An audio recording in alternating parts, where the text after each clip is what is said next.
오늘은 예수의 공생의 사역의 시작이라는 제목으로 말씀의 은혜를 나누겠습니다. 우리가 오늘 본문을 통해서 예수님의 공생의 사역의 시작이 어떻게 이루어졌는가를 확인하면서 은혜를 나누려고 합니다.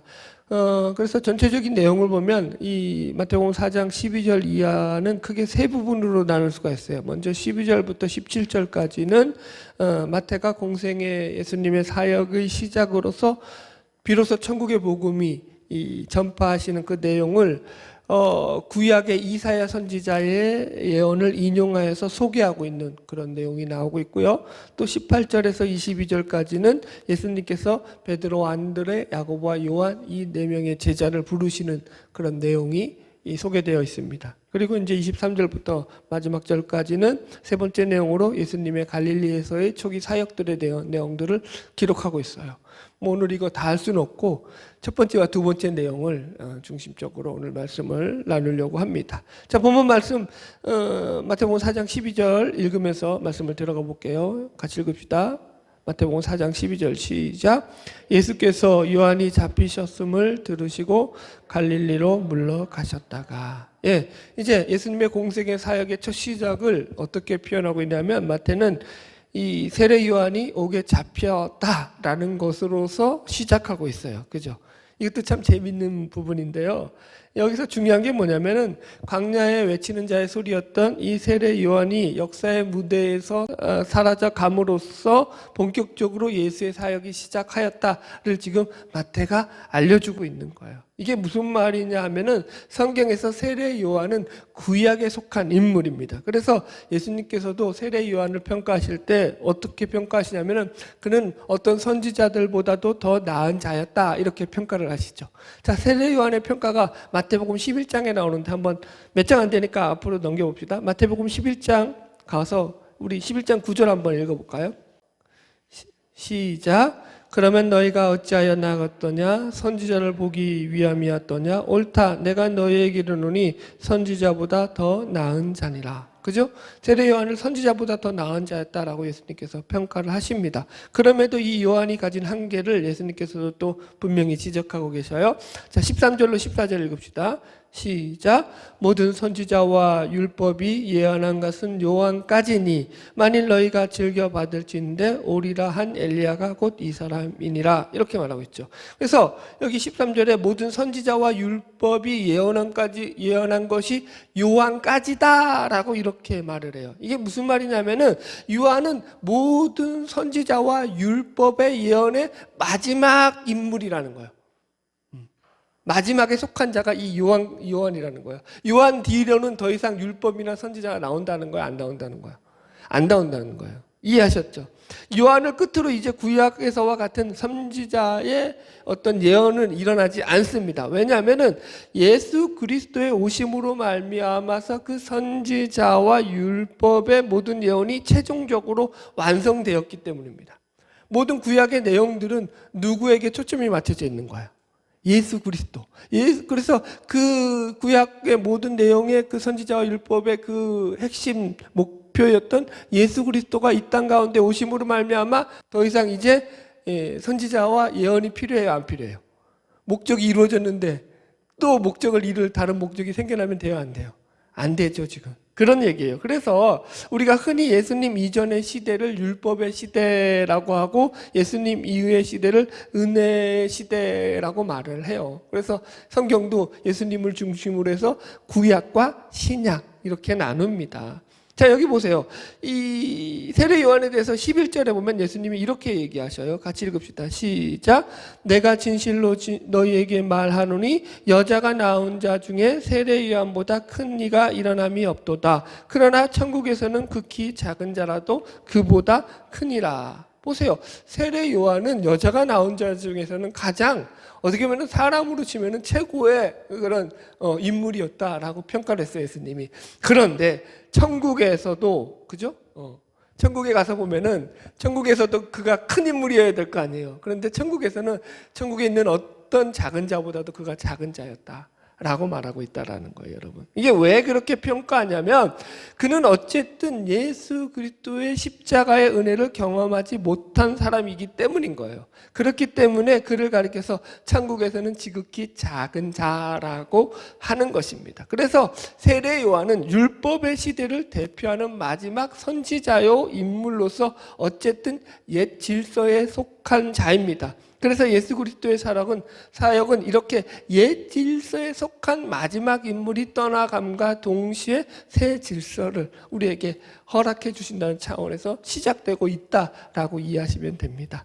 할렐루야. 다시 본문으로 넘어갈게요. 마태복음 4장 13절로 14절 읽어봅시다. 13절로 14절 시작. 나사렛을 떠나 스불론과 납달리 지경 해변에 있는 가버나움에 가서 사시니 이는 선지자 이사야를 통하여 하신 말씀을 이루려 하심이라 일러스되. 여기서 보면 예수님의 공생의 사역이 갈릴리 지역에 있는 가버나움에서 시작하였다라는 것을 우리에게 알려주고 있으면서 그것이 또 마태는 그 이유를 이사야 선지자의 예언의 성취로서 지금 기록하고 있어요. 자, 15절 계속 읽어봅시다. 일렀을 때 하면서 15절 시작.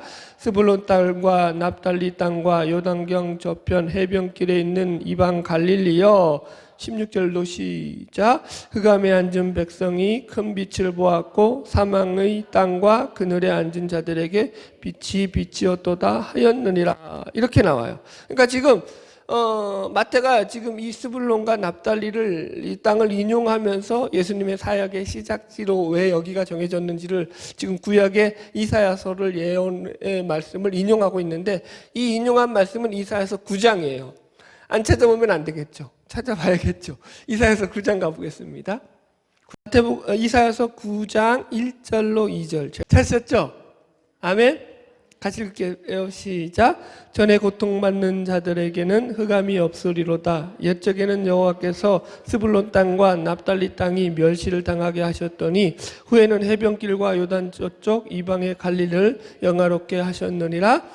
흑암에 행하던 백성이 큰 빛을 보고 사망에 그늘진 땅에 거주하던 자에게 빛이 비추었도다. 이렇게 나와요.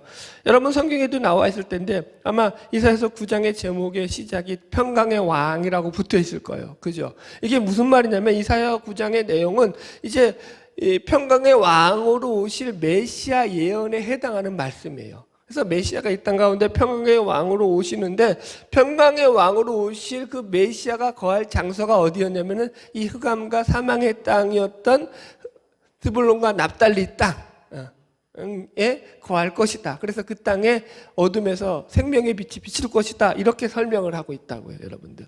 그럼 왜 이 땅이 그 전에는 고통과 흑암의 땅이었느냐? 그죠? 여기 다시 보세요. 9장 1절 보면은 옛적에는 여호와께서 스불론 땅과 납달리 땅이 멸시를 당하게 하셨더니 후에는 그죠? 멸시를 당하겠던 땅이라는 거예요. 이 땅 그죠? 여기 앞에는 전에 고통받던 자들에게는 흑암이 없으리로다 해가지고 그 땅은 전에 고통받는 땅이었다 이렇게 나온다고요. 이해하셨죠? 이 땅이 왜 그러면은 고통받는 땅이고 흑암의 땅이냐면은 역사적인 배경을 여러분들 좀 이해할 필요가 있는 게 이 스불론과 납달리 땅은 갈릴리 해변길 옆에 있는 땅이에요. 그 갈릴리 주변 땅인데 이 땅이 왜 그런 이 흑암과 고통의 땅이냐면은 이 지역은 이제 저기 북쪽에서 이방 민족들이 쳐들어올 때에 제일 먼저 이 땅에 대해서 쳐들어와가지고 점령했던 땅이 이 땅이에요. 그러니까 항상 이 땅은 뭐예요? 고난을 당하는 땅이었다고요. 흑암을 당하는 땅이었다고요. 그래서 역사적으로도 아수르라든가 바벨론이 침공했을 때 침공하면서 제일 먼저 유린당한 지역이 어디냐면 바로 이 지역에 해당합니다. 그래서 이 실제로 이스라엘 역사 속에서도 이 땅은 사사시대 이래로 주변 열국들의 침입으로 항상 시달림을 받던 땅으로 고통과 흑암의 땅이었다라고 설명을 하는 것입니다. 이해가시죠? 그런데 지금 이곳에 메시아가 찾아오심으로 흑암에 앉은 백성이 큰 빛을 보게 되었다. 지금 마태가 이렇게 설명하는 거예요. 이게 이 설명이 그러니까 무슨 설명이냐면은 예수님의 공생의 사역이 가지는 성격을 우리에게 설명해 준다고요. 그 공생애가 어떤 식으로 펼쳐질 것이다 라고 하는 거죠. 어떤 식이라고요? 지금 예수님의 사역은 앞으로 흑암과 사망에 빠져있는 백성들을 생명의 빛으로 구원하시는 사역이 되실 것이다를 지금 말씀하고 있는 거예요. 그래서 우리 식으로 좀 더 매끄럽게 표현하자면 예수님의 사역은 사망의 어둠에 빠져있는 인류에게 생명의 빛을 부어주시는 사역이 될 것이다 라는 거예요. 네. 여러분, 생명의 빛을 그래서 요한복음에 보면은 사도 요한이 이렇게 표현하고 있어요. 읽어드릴게요. 요한복음 1장 4절. 그 안에 생명이 있었으니 이 생명은 사람들의 빛이라 라고 말입니다. 사람들의 빛으로 이 땅 가운데서 예수님이 사역을 하신다라는 거예요. 사람들의 생명의 빛이 되시는 거죠. 이 생명은 무슨 생명이에요? 이 빛은 무슨 빛이고 이 생명은 무슨 생명이에요? 이 빛이 그냥 뭐 햇빛 때 비치는 그런 빛이에요?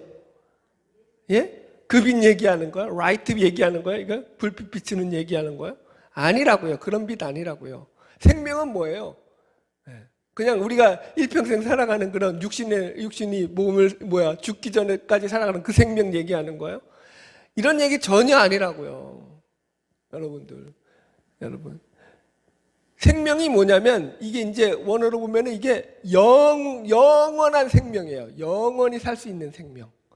이 생명을 우리에게 주시러 오셨다고요. 우리가 육신에 이 땅 가운데 사는데 얼마나 잘 살고 이 땅 가운데서 얼마나 번성하게 하려고 하는 그런 생명의 어떤 풍성함을 주려고 오신 분이, 그런 생명의 풍성함을 주려고 오신 분이 아니라, 그죠? 이터널 라이프, 영생하는 삶을 잘 살 수 있도록 하나님께서 그 영생의 길을 열어주시기 위해서 그 영생의 길을 여시는 차원에서 이 땅 가운데 오셨다라는 것에서 이것이 빛으로 소개된다고요. 예수만이 우리가 영생으로 들어갈 수 있는 길이고 통로고 유일한 수단이고 방법이다라는 차원에서 빛이라고요. 이해하시겠어요? 여러분들. 그래서 여러분 보십시오. 흑암에 앉은 백성이라는 것은 하나님을 모름으로 그 안에 하나님의 생명이 들어와 있지 않은 자들로서 한마디로 영적으로 잠자고 있는 자들이요, 죽어 있는 자들이죠. 하나님을 믿지 않는 모든 불신자들, 자연인들은 그렇게 살아가죠. 지금도 세상에서는 모든 사람들은 그렇게 살아가요. 지금도 여러분 보세요. 추석이 되면은 제일 먼저 사람들이 하는 일이 뭐죠? 세상 사람들이 하는 일이 뭐죠? 성묘죠, 성묘. 조상들의 묘를 잘 갖고 다스려야지, 그래야지, 이게 된 집안이다. 후손들이 좀, 싹수가 있는 후손들이다. 그렇게 평가를 하죠. 세상에서는 하나님을 모르니까 그게 최선이라고요. 거기에밖에 답이 없다고요. 조상들이 보호하사 우리 가문 만세. 거기 말고 답이 없다고요, 세상에서는. 이해하시겠어요? 그거 하지 말라는 게 아니에요. 그게 답이 아니라는 얘기라는 거예요. 그게 우리의 영생을 주고 우리에게 생명을 주고 우리가 하나님을 알아가는데 어떤 길을 열어주는 일이 아니라고요. 하나님 안에서 오직 예수 그리스도 안에서만 생명의 빛, 구원의 빛, 영생의 빛으로 살아가는 저와 여러분 되기를 주의 이름으로 축복합니다. 자, 다시 본문으로 넘어갑시다. 마태복음 4장 17절. 마태복음 4장 17절. 다시 돌아가서 읽읍시다. 찾으셨죠? 예, 같이 읽읍시다. 시작. 이때부터 예수께서 비로소 전파하여 이르시되 회개하라 천국이 가까이 왔느니라 하시더라. 여러분, 이 말씀도 재미있는 것이 예수님께서 전파하신 이 말씀의 내용은 세례 요한이 그 앞에서 선포했던 말씀하고 토시 하나 안 틀리고 똑같아요. 그죠? 여기 마태복음 3장 1절 2절 보세요. 한 장 앞으로 넘겨서 세례 요한이 한 말을 보세요. 시작. 그때 세례 요한이 이르러 유대 강야에서 전파하여 말하되 회개하라 천국이 가까웠느니라 하였으니, 이렇게 나온다고요. 그죠? 회개하라 천국이 가까이 왔느니라, 이 얘기가 세례 요한이나 예수님이나 똑같이 지금 토시 하나 안 틀리고 선포되고 있다고, 단어 하나 안 틀리고요, 여러분. 그러나 제가 지난번에도 설명했지만 이것은 세례 요한의 말과 예수님의 말에는 엄청난 차이가 있다고 했어요. 같은 말인데 다르다고 했어요. 이해 가시죠, 여러분들? 하나 더 예를 들어 볼까요? 어떤 이제 사람이 병원에 입원했는데 중환병을 얻어서 입원했는데 옆에 이제 같이 병에 걸려서 누워있는 환자가 괜찮을 거예요 라고 말하는 것과 아니면 그 병원에 이제 진찰 받으러 가서 그 의사 선생님이 괜찮을 겁니다 라고 말하는 것이 같은 말이지만 같아요, 달라요? 전혀 다르죠. 이해하시겠어요? 무슨 말인지? 지금 그런 차원이에요. 그러니까 세례 요한은 앞에서도 설명했지만 그 한계가 구약의 인물을 대표하는 거예요. 그죠? 그러니까 구약의 인물을 대표한다는 것은 오실 메시아가 그가 아니라는 거죠. 이해하셨죠? 그가 회개하라 천국이 가까이 왔느니라 라는 말씀을 선포하고 있음에도 불구하고 그것이 하나님 나라의 통치가 이루어지고 실현될 것이라는 그런 선포의 메시지임에도 불구하고 그는 그 일을 이룰 수 있는 자가 아니에요. 이룰 수 있는 자가 아니에요. 왜요? 그는 메시아도 아니고 구세주도 아니기 때문인 거예요. 무슨 말인지 이해하셨죠? 그는 오실 자를 갖다가 전하는 자라고요. 그건 하나의 모형이죠. 실제는 누구예요? 예수 그리스도께서. 그래서 예수 그리스도께서 지금 하시는 회개하라 천국이 가까이 왔느니라 하는 이 말씀은 모형이 아니라 실체로서 지금 선포되어지는 말씀입니다. 실제라는 건 뭐예요? 하나님 나라의 통치가 이제 예수 그리스도가 이 땅 가운데 오심으로 말미암아서 인류 역사 가운데 하나님의 통치가 실제적으로 실현되어진다라는 거예요. 이게 다른 거죠. 그래서 예수 그리스도의 본격적인 사역으로 말미암아 이제 하나님의 나라가 이 땅 가운데서 그분의 통치로 말미암아 인류 역사 현장 가운데 펼쳐지게 된다라는 거예요. 의외로 예수를 믿는 신자들 속에서도 사실은 하나님께서 우리 역사 가운데 들어오셔서 우리의 삶을 책임져 주시고 우리의 가정을 책임져 주신다는 이 기대에 대해서는 의외로 크게 기대를 하지 않고 있다라고 제가 느낍니다. 제가 생각할 땐 그래요. 여러분들. 그건 성경의 말씀이지 우리의 삶의 현실 속에서는 이루어지지 않지라고 생각하면서 미리 하나님의 통치를 그 마음속에서 접어버리고 살아갈 때가 많습니다. 여러분 그렇지 않습니다. 하나님이 예수님께서 2000년 전에도 인류 역사 가운데 역사 현장으로 들어오셨다니까요. 지금 그래서 이거는 창조주 하나님이 인류 가운데 인류의 창조주신 조물주가 인류 이 피조물의 세계에 들어오셔서 피조물과 동일한 역사의 현장 속에서 동일한 삶을 살다 가신 거라니까요. 이게 얼마나 다른 건지 모르시겠어요? 여러분들이 개미로 변해가지고 개미의 삶을 살다 간 것과 비슷하다고요. 말이 안 되는 삶이라고요. 차원이 다른 존재의 분이 인간의 차원으로 들어오셔서 그 일을 행하셨다고요. 그렇다라는 것은 지금도 우리를 그만큼 사랑하신다는 것이고 지금도 우리 가운데서 그렇게 일을 이루어 가신다라는 거예요. 여러분 지금도 우리의 삶을 통해서 얼마든지 하나님이 역사하심을 믿으시기 바랍니다. 할렐루야. 여러분들 예수 믿는 것 자체만으로도 기적이라니까요. 제가 늘 그러잖아요. 우리는 그렇죠. 현실 속에서 예수를 믿어도 현실은 여전히 갑갑하고 여전히 답답한 그런 모습들이 우리 속에 펼쳐져 있고 그 하나님이 우리에게 주신 그 구원의 기쁨과 확신보다도 그것이 우리에게 없다라는 것이 아니라 우리는 예수를 믿음으로 말미암아 하나님이 우리에게 주신 그 구원의 기쁨과 확신을 가지고 살아가고 있습니다. 그럼에도 불구하고 우리 신자들의 현실 속에서는 그 구원의 기쁨과 확신보다도 더 큰 현실적인 문제에 매몰되어서 우리는 늘 어려움을 경험하며 살아가죠. 그때 뭘 생각하라고요? 이런 말씀들을 생각하라고요. 하나님이 이 땅 가운데 친히 오셨다. 왜? 나를 구원하시기 위해서, 나를 사랑하셔서. 지금도 그 일을 행하시는 분은 하나님이시다. 아멘. 할렐루야. 자, 본문 말씀 계속 나가겠습니다. 이제 두 번째 예수님의 사역의 내용으로 어부들을 부르시는 내용이 나오죠. 그래서 18절부터 19절 우리 읽으면서 말씀 시작해 봅시다. 여기 보면은 이제 베드로와 안드레, 야고보, 요한 4명을 예수님께서 제자로 부르시는 장면이 나오죠. 같이 읽겠습니다. 시작. 갈릴리 해변에 다니시다가 두 형제 곧 베드로라는 시몬과 그의 형제 안드레가 바다에 금을 던지는 것을 보시니 그들은 어부라 말씀하시되 나를 따라오라 내가 너희를 사람을 낚는 어부가 되게 하리라 하시니. 이렇게 나와요. 그래서 이 제자를 부르시는 사건은 공간복음이 다 조금씩 틀려요. 그래서 우리가 이 부분들을 조금 이해할 필요가 있습니다. 예를 들어서 요한복음에서는 세례 요한의 제자였던 요한과 안드레가 예수님을 따르고 난 뒤에 이어서 안드레가 이 베드로를 예수님께 불러오는 그런 내용이 소개되고 있죠.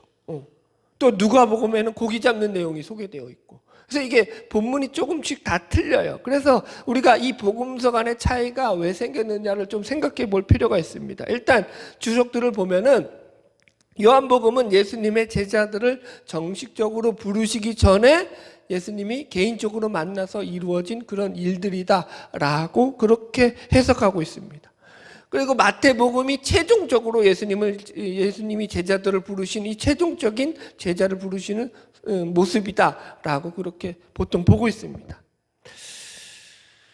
그래서 누가복음의 예를 잠깐만 자세하게 이야기해 드리면 이런 거예요. 누가복음에서는 지금 마태복음의 내용과 달리 예수님께서 이들을 부르시면서 나를 따라와라, 내가 너희를 사람을 낚는 어부가 되게 하겠다라는 내용이 없어요. 그런 내용이 없고 오히려 그 내용 대신에 예수님께서 제자들의 이 베드로의 배를 타고 나가가지고 야 깊은 데 한번 그물 던져봐라 뭐 이렇게 나오잖아요. 그물을 던져라 라고 해서 그 그물을 던지니까 이 그물을 던지라고 하니까 베드로가 아이고 내가 밤새도록 그물질했는데 한 마리도 못 잡았지만 내가 선생님 말에 의지해서 한번 던져보겠습니다 하고 휙 던졌다가 어떻게 됐어요? 대박이 났죠. 그러자마자 베드로가 주 앞에 무릎을 꿇고 주여 저는 죄인이로소이다 저기서 떠나가시옵소서라고 말을 하죠. 이해하셨죠? 그러니까 사건이 다르다고요. 이 다른 게 뭐라고요? 여러분들 이게 지금 어떻게 연결되냐면은 그러니까 누가복음과 마태복음의 차이를 이렇게 이해하셔야 돼요. 지금 마태복음에서는 이 두 사건을 연결해서 풀어보자면은 예수님께서 지금 누가복음의 사건이 먼저 다 일어나고 난 뒤에 고기를 많이 잡고 난 뒤에 돌아와서 제자들이 이제 그 뒤에 각자 그물을 깃고 있고 배를 수리하고 있고 막 이러고 있을 때 예수님께서 이 제자들을 찾아가서 부르신 내용으로 우리가 이해를 해야 돼요. 이해하셨죠? 무슨 말인지. 그러면 연결이 매끄럽게 됩니다. 그래서 여러분 이 지금 본문을 보면은 우리가 이게 지금 예수님께서 갑자기 나타나셔가지고 처음부터 아무것도 모르는 낯선 자들을 부르신 것처럼 그래서 갑자기 이게 뜬금없이 이루어진 일로 소개되잖아요. 그래요, 안 그래요? 여기 보면 어떤 배경 설명이 없이 갑자기 해변에서 베드로와 안드레를 보고, 그죠? 그들을 갖다가 너 나를 따라와라. 내가 사람을 낚는 어부가 되게 하리라 하니까 그들이 그물을 버려두고 예수님을 따르고 또 그 뒤에 나오니까 여기 21절, 22절도 보세요. 같이 읽읍시다. 시작. 거기서 더 가시다가 다른 두 형제 곧 세베대의 아들 야고보와 그의 형제 요한이 그의 아버지 세베대와 함께 배에서 금을 깁는 것을 보시고 부르시니 그들이 곧 배와 아버지를 버려두고 예수를 따르니라. 이렇게 나와서 마치 이 본문식으로 이해하자면은 아무런 교제도 없었다가 갑자기 요한과 누구예요? 야고보를 갖다가 부른 것처럼 되어 있잖아요. 그런데 그들이 갑자기 순종하고 예수님을 따라갔다. 이렇게 이해할 수 있잖아요. 그런데 그것은 성경에 대해서 좀 오해가 있는 거라고요. 본문에서는 왜요? 그 부분을 제자들을 부르시는 내용 전에 있었던 그런 개인적인 만남들을 다 생략하고 있기 때문인 거예요. 실제적으로는 예수님과 제자들 간에는 이 부르심 이전에 많은 교제가 있었다라고 우리가 보아야 됩니다. 예를 들어서 이런 겁니다. 요한복음식으로 하자면 세례 요한의 제자였던 안드레와 요한이 그들의 스승이었던 세례 요한으로부터 계속해서 예수님의 말씀을 듣고 있었어요. 그러다가 예수님이 나타나시자 예수님에게 쫓아가가지고 예수님 거하시는 거처가 어디입니까 하면서 자기들도 예수님하고 함께 거하겠다고 하면서 예수님을 쫓아다녔던 그런 내용들이 나오거든요. 그렇다는 것은 개인적인 교류가 있었다는 거 없었다는 거예요. 있었다는 거죠. 여러분들. 그런 교류 중에서 지금 예수님의 부르심 앞에서 지금 이 제자들이 담대하게 자신들의 모든 것을 버려두고 예수님을 쫓고 있다라고 이해하셔야 됩니다. 자, 여기서 우리가 묵상할 내용이 있습니다. 신앙이라는 것이 어떤 오해가 있냐면은 좋은 신앙을 이렇게 이해하는 분들이 많아요. 이유 여하를 막론하고 무조건 말씀에 순종하는 것이 좋은 신앙이다. 저는 그것이 좋은 신앙이라고 생각하지 않는다니까요. 맹목적인 신앙이죠, 그건. 그죠? 하나님은요, 우리를 그렇게 부르시지 않아요. 제가 성경에서 연구하고 성경을 확인한 바로는 하나님께서는 인간을 설득하시고 인간을 만나주시고 인간과 교제하시면서 그가 항복할 때까지 그를 기다리셨다가 그를 하나님의 사람으로 부르십니다. 이 과정이 있다고요, 여러분들. 여러분, 신앙이라는 건 결국 우리 큰 순종, 큰 충성으로 가는 거잖아요. 그런데 이 큰 충성, 큰 순종이 어디로부터 나오냐면은 하나님에 대한 항복으로부터 나오죠. 하나님에 대해서 더 하나님을 깊이 알고 하나님에 대해서 항복해질 때만 순종이 나온다고요. 항복이 안 되잖아요. 하나님에 대해서 항복이 안 되니까 순종이 안 되는 거라고요. 다른 핑계 대지 말라고요. 이해하시겠어요? 무슨 말인지? 하나님 말씀에 항복이 안 되니까, 하나님의 뜻에 항복이 안 되니까 내 의지대로 산다고요. 그래서 하나님이 우리를 설득시키는 작업이 늘 있다고요. 여러분, 그게 신앙이라고요. 그래서 신앙은 항상 치열하게 고민한다니까요. 여러분들, 제가 여러분 욥기서 금요기도 때 얘기했는데 욥기서 보세요. 욥이 인내의 사람이라 욥이 무조건 참았다고요. 거짓말도 그런 거짓말 하지 마세요. 욥기서를 읽어보거나 얘기를 하세요. 욥이 뭐라고 해요? 자기 생일을 저주하고 하나님 빨리 죽여주세요. 내 죽는 것이 낫습니다. 죽여달라고 아우성을 치면서 하나님 나에게 침 삼킬 시간도 안 주십니까? 나를 왜 이렇게 귀찮게 하십니까? 내 인생을 왜 이렇게 간섭하셔서 나의 인생을 꼬이게 만드십니까? 하면서 하나님 앞에 별소리 다 퍼부어 댄다고요. 왜요? 인생의 고난 앞에서 답이 없으니까 하나님 앞에 부르짖는다고요. 저는 그게 신앙이라고 본다고요, 여러분들. 답이 없는데 그냥 아이고 하나님 알아서 하십시오, 이건 없다고요. 어느 인간도 그런 인간은 없다고요. 인간이 그렇게 뭐라고 표현할까요? 그렇게 교양적인 존재들이 아니에요. 나는 그렇게 교양적인 인간을 본 적이 없어요. 다윗이 여러분 시편에서 왕이 되고 나서 얼마나 많이 하나님 앞에 하소연을 하던가요. 왕이 되었으면 누릴 거 다 누리고 가질 거 다 가지고 권력 다 누렸잖아요. 그런데 뭐 그렇게 하소연이 많아요? 뭐 그렇게 불평이 많고 뭐 그렇게 하나님께 매달리는 게 많냐고요. 뭐 그렇게 왕이 됐는데도 도와달라는 게 많냐고요. 저는 그게 신앙이라고 본다고요. 하나님과의 관계를 맺고 살아야 된다니까요. 할렐루야. 예, 그래서 말씀을 정리합시다. 예. 여러분, 결국 제자 되는 게 제일 중요하죠. 예수님께서도 그래서 제자를 부르시는 일에 공을 들이셨다고요. 그죠? 어떻게 공을 들이셨어요? 예수님이 제자를 먼저 선택하시기 전에, 그죠? 12제자를 세우시기 전에 그 전날 밤 밤새도록 기도하시고 제자를 세우시죠. 그죠? 그리고 공생의 3년 기간 동안에 예수님께서 제자들하고 한 번이라도 며칠간 떨어져가지고 따로 지냈다라는 기록들이 없어요, 성경에는. 늘 3년 동안 제자들을 챙기시고 제자들과 함께 하시면서 그 제자들에게 하나님의 말씀을 전하는데 전념하셨죠. 항상 모든 사역의 포커스는 일반 그런 백성들, 일반 사람들이 아니라 제자들에게 맞춰져 계셨죠. 그래서 십자가에 달려 죽으시는 전날에도 예수님께서 당신의 때가 가까이 오신 줄 아시고 자기의 사람들을 사랑하되 끝까지 사랑하셨다. 제자들을 사랑하되 끝까지 사랑하셨다. 이렇게 기록되어 있죠. 교회는 그래서 결국 이게 무슨 말이냐면 하나님 나라가 어떻게 이루어지냐면 우리 안에서 예수님의 제자들로 세워져 가는 것 속에서 이루어진다라고 우리는 해석해야 된다고요. 제자는 다른 게 아니죠. 나를 따라와라. 내가 사람을 낚는 어부가 되게 하리라. 그죠? 예수님을 따라가는 삶이죠. 예수님을 닮아가는 삶이죠. 그래서 힘들죠. 그러나 거기에는 영광이 있고 기쁨이 있고 소망이 있죠. 여러분들. 네. 할렐루야. 말씀의 결론입니다. 신앙이라는 것은 결국 주님을 따르는 것이죠. 주님을 따르는 것이 만만하지 않습니다. 제가 목사로서 여러분 만만한 일이면은 제가 여러분 괜찮아요. 여러분들 잘 믿고 있어요. 여러분들 지금까지 잘하고 있어요. 얼마든지 응원해주고 저 그래서 위로해주고 싶죠. 목사가 여러분 목사가 맨날 독설 품는 사람입니까? 제가 입에서 독설을 왜 품어야 돼요? 저는 그런 사람이 아니에요.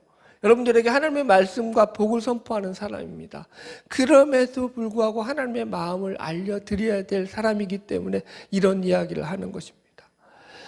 하나님을 없는 자들처럼 살지 마시라는 거예요.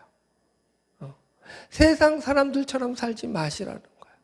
하나님을 믿는 자들처럼 사시라는 거예요. 그게 얼마나 힘든 삶이라는 걸 저와 여러분들이 더 잘 알고 있죠. 그래서 여러분 세상에서 위로받으려고 하지 마시고 하나님 앞에 위로받으려고 하시라고요. 예수님이 지금 그렇게 챙기신다고요. 예수님이 그렇게 위로하신다고요. 그래서 우리는 예수님 때문에 살아간다고요. 그게 다르다고요. 신앙의 길은 그래서 언제나 더 깊고 더 넓고 더 웅장하며 더 하나님 앞에서 크고 더 먼 길을 가는 그런 여정 속에서 살아가는 것입니다. 여러분들 단지 오늘 하루만 살고 끝낼 인생이었을 것 같으면 예수님 믿자마자 죽었으면 제일 편하죠. 내가 예수 믿었어. 오늘 구원받았어. 그러면 그날 죽으면 제일 편하죠. 뭐 복잡할 게 뭐 있어. 예수 믿었으니까 이제 세상 사는 뭐 다 필요 없어. 이제 천국 가면 그만이지. 안 그래요? 근데 그런 신앙이 있던가요? 그런 복 누렸던 사람이 있던가요? 제가 알기로는 없어요. 예수를 믿었더니 그때부터 예수님 때문에 세상에서 참고 견디고 이기고 인내하며 살아가야 될 많은 시간들이 필요하죠. 그래서 여러분들 신앙의 동지들이 필요한 거예요. 혼자서는 버티기가 힘들거든요. 혼자서는 이기가 힘들거든요. 늘 믿음의 동지들 안에서 서로 믿음의 공동체 안에서 서로를 위로하고 격려하면서 이 길을 걸어가는 것입니다. 바라기는 저 여러분 날마다 하나님 안에서 이 믿음으로 생명의 길을 잘 걸어나가는 주의 백성들 되기를 주님의 이름으로 축복합니다. 기도하겠습니다.